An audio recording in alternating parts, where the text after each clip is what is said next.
Kahit hanggang alas 12 pa kami. Wala kang problema sa amin yun. Kala nyo papasok kayo mamaya?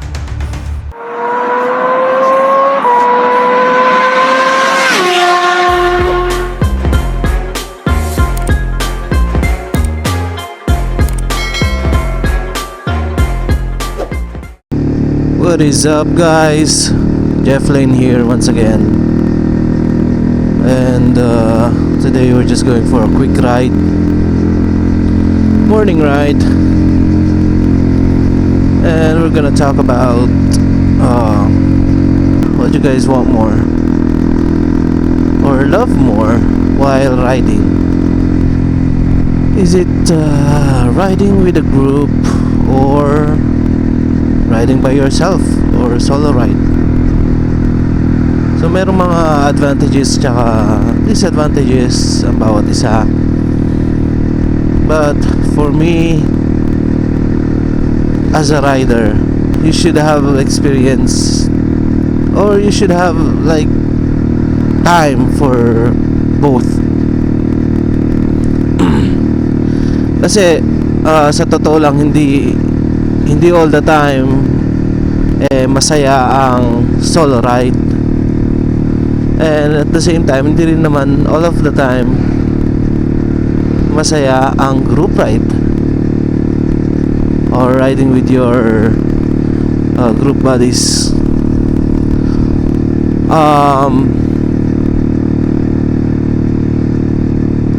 Or hindi naman all the time is you will feel riding by yourself, and not all the times you will feel riding with your group. So, you know, it's better to have both. So, para sa akin, there are advantages and disadvantages to both. So, punta muna tayo sa solo ride.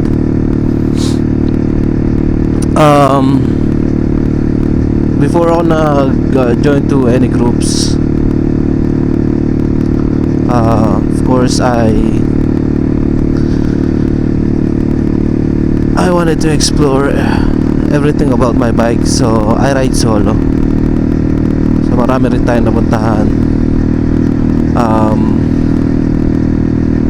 During solo rides,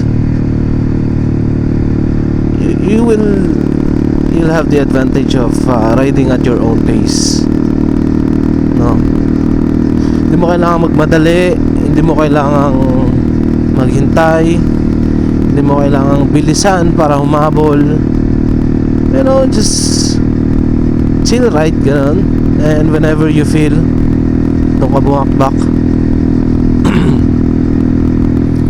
Pero one of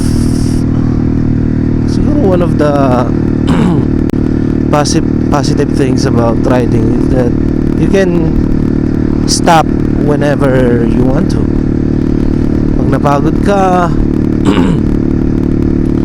nauuhaw, nagutom, yeah, you can stop on anywhere.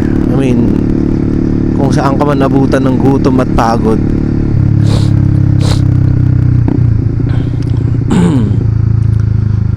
Plus, you get to dictate the place where you want to go. So, morning. Premium. Hindi, 300 lang. Positive lang sir, baba. Sige. 300 lang sir. Apo. 95. 300.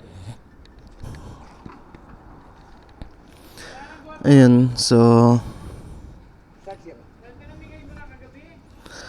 marami tayong advantages and disadvantages when it comes to solo riding. So again, isa sa lakas ng boss ni Kuya. Overpower yung ano. Boses ko. Mahina na yung boses natin eh. Okay, mamaya na lang. Oo, kahit hanggang 12 pa kami. Wala kang problema sa amin yun. Kala nyo papasok kayo mamaya?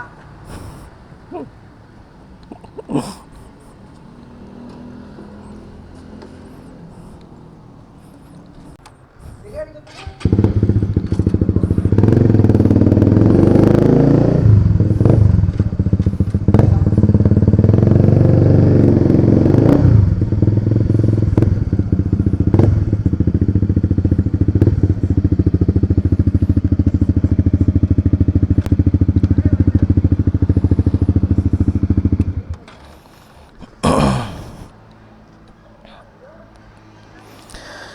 Ayun, siguro one of the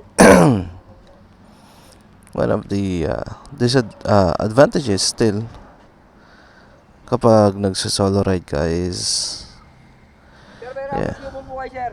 May chance po kayo na lang on the beach, sir, sa anak ano. Eh. Deadline of entry si August 30 pa po, sir. nice. Sir, ito yung rappel ko. Ulo lang, sir. Thank you. Sir. Thank you.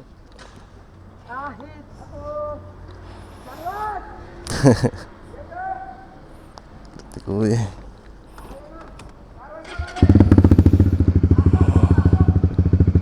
Ano pa ba? Eh, record pa ba to?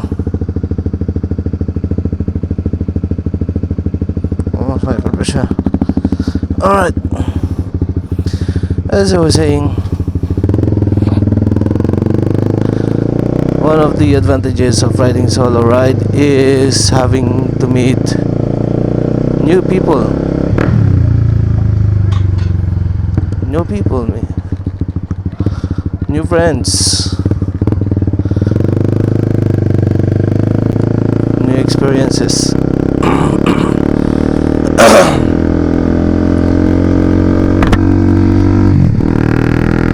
And while there's a lot of advantages while riding solo, of course there are still, disadvantages when you are doing a solo ride. One of the disadvantages is nagiging mainipin ka or wala kang kakwentuhan.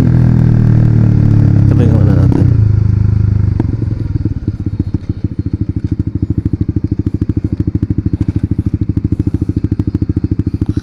Magkakaroon ka ng one of the disadvantages of riding alone is that you have to do everything alone as well. So that includes eating alone and taking photos alone. Ayan. And during stopovers, of course, pag isa ka, wala kang kausap, no? Wala kang pagsasabihan ng mga experiences mo during the ride.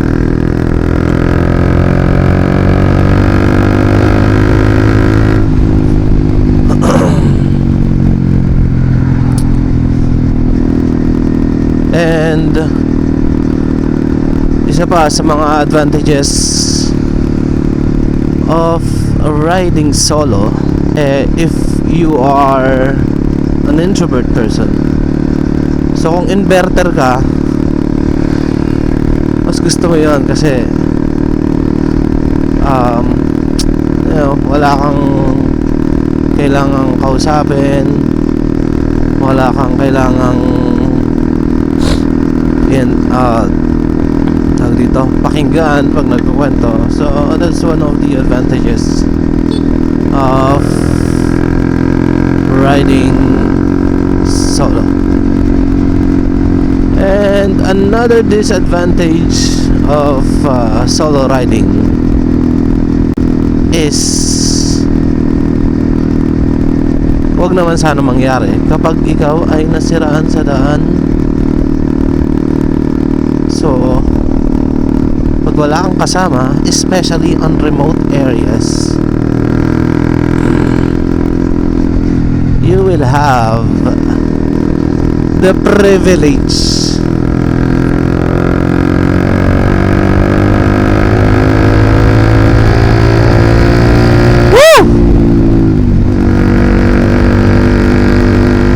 the privilege to fix your own motorcycle.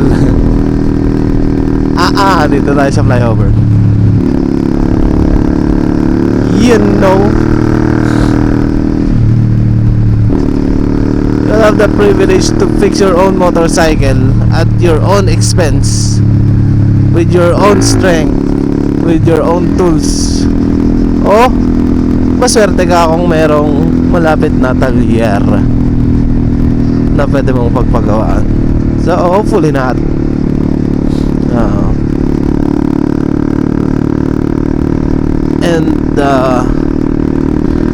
Ayun, so if ever you guys are thinking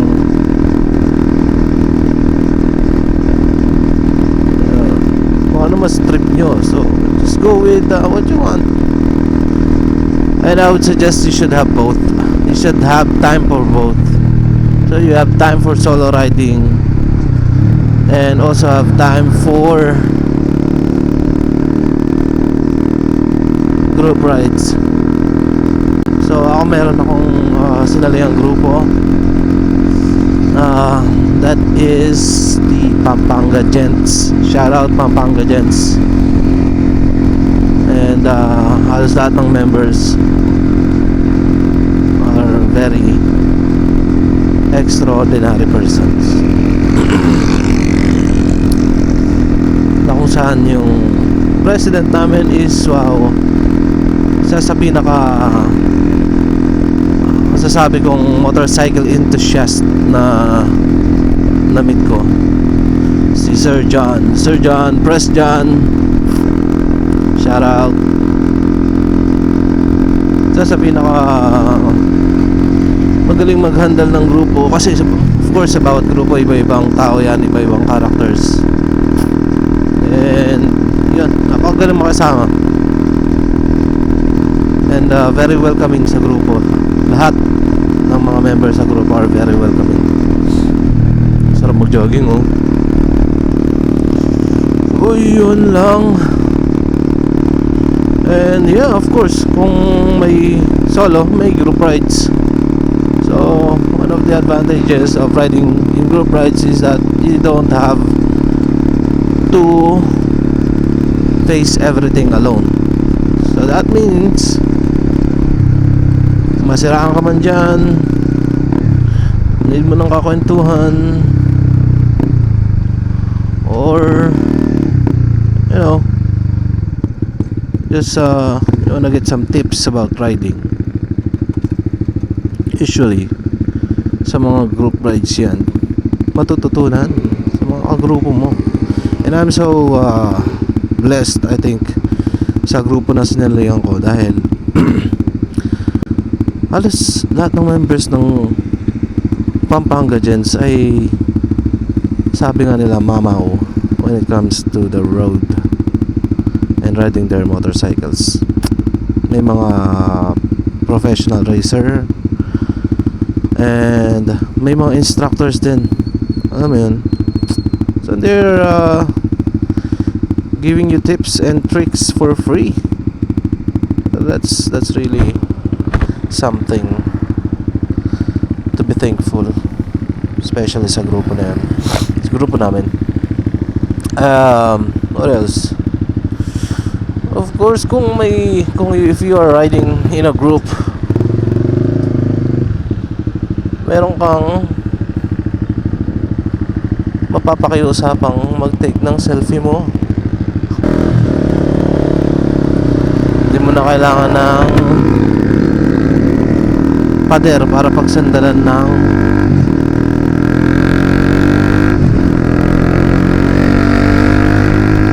camera. And yeah, of course, going sa disadvantages, kung ano yung mga advantages sa solo riding kanina, are some of the things na, you know, disadvantages naman or cons when it comes to group riding. Of course, you don't get to choose the destination. Pwede ka mag-suggest, but still up to the whole group or the president or the team leader. And also, you don't get to choose how long you guys will stay. Pwede kang mauna na or umuwi, pwede naman yan. You know, magpaalam ka, but as a group,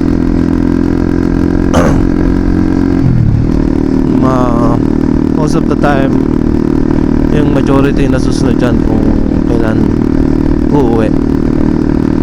Ayan.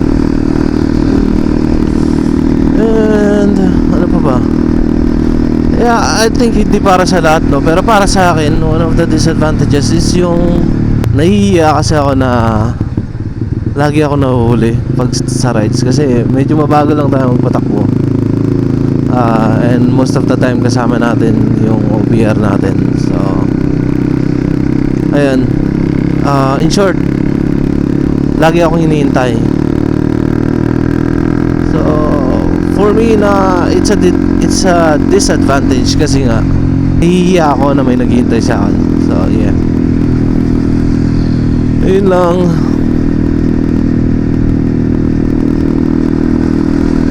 Mas masarap kasi yung ano yung ikaw yung naghihintay kaysa ikaw yung hinihintay. Parang mas nakakaya kasi kapag lagi ka na lang hihintayin. Ayun. One of also the disadvantages is again, siguro I consider myself now as an introvert.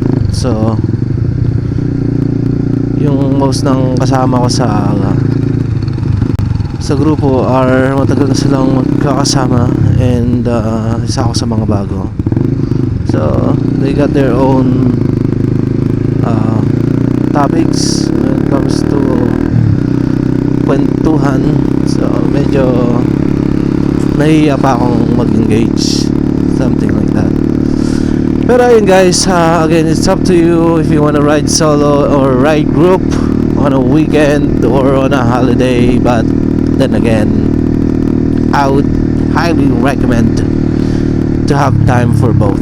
Have time for solo ride, and of course have time for your group. Yun lamang po. Peace out.